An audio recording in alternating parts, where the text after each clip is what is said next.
23장부터 23장까지는 하나님의 심판과 경고에 대해서 말씀을 하고 있습니다. 바벨론은 혼란스러운 세상에 대해서 주님이 경고하시는 것이고, 애굽에 대한 경고는 세상의 부패에 대한 것을 경고하시고, 두로에 대해서는 물질에 탐닉하는 것을 경고하시고, 모압과 암몬은 성적인 문란함에 대한 경고를 주신다, 이렇게 말할 수가 있습니다. 역사를 보는 눈에 있어서 이 세상의 모든 역사가 하나님의 철저한 주권 속에 있다는 것을 믿어야 하는 것이에요. 겉으로 드러나는 하나님 없는 문명 역사는 착시 현상에 불과하고, 인류 역사의 실제적인 중앙선은 역사의 절대 주권을 갖고 계시는 예수 그리스도의 구원 역사이다. 지금 우리나라에서 일어나는 사회적인 사건들에 대해서도 하나님의 주권적인 역사를 배제한 채 정치적인 관점에서만 일희일비한다면 역사의 하선에 매몰되어 가지고 역사의 상선을 보지 못하는 우를 범하는 것이다, 이렇게 말할 수 있는 것이,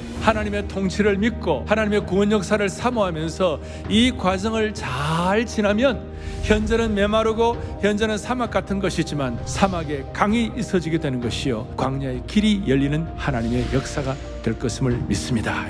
성 어거스틴의 놀라운 책 중에 하나가 신국이라는 책이 있어요. 그 책을 왜 썼느냐 하면, 당시에 역사를 사로잡고 있는 역사관은 히랍의 역사관이었어요. 이런 역사관을 갖고 있었기 때문에 이건 아니다, 하나님의 도성의 백성들은 하나님의 종말적 역사관을 가지고 마지막을 향하여 준비하고 나가야 될 것이다. 21세기에 신국론을 쓰는 저와 여러분이 되기를 바라는 것이에요. 엘리야가 영적 전투를 갈멜산에 사고 난 다음에 이세벨이 엘리야를 죽이려고 하니까 호렙산의 어느 굴 속에 들어가 버렸어요. 엘리야는 자기 홀로 남았다고, 자기 죽는다고 하면서 비명을 지르고 있는데, 하나님은 아니야, 아람 왕을 통하여 하나님의 역사의 심판자 되게 하고 예우를 시켜서 강력한 혁명을 일으키게 하고 엘리사를 통하여 다음 세대를 세워갈 것이다. 내가 이스라엘 가운데 7,000명을 남기리니 최소한 우리는 7,000 기도 용사의 역할은 할 수가 있는 것이에요.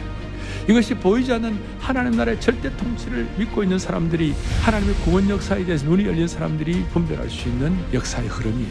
본격적으로 생각할 것은 잘못된 역사관을 조장하게 하는 사탄 루시퍼의 전략을 조심해야 되는 것이에요. 12절 같이 한번 보겠습니다. 너 아침의 아들 계명성이라. 이 계명성이 누구냐? 요한계시록 22장에 보니까 나 예수는 광명한 새벽별이라고 그랬어요. 광명한 새벽별이신 예수님의 영광을 찬탈하려고 그랬어요.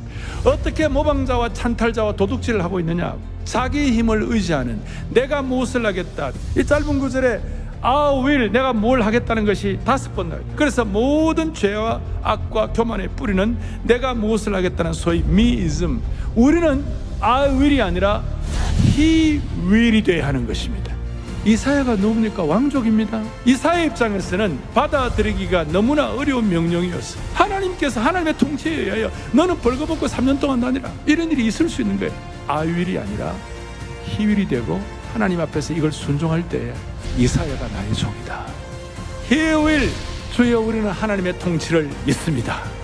이 일을 통하여 신성한 과정을 가지고 더 놀라운 하나님의 역사가 일어날 줄로 믿습니다. 하나님의 종, 역사의 종이 되기를 바랍니다. 여러분 가정도 이 민족도 하나님께서 놀랍게 인도해 주실 것입니다.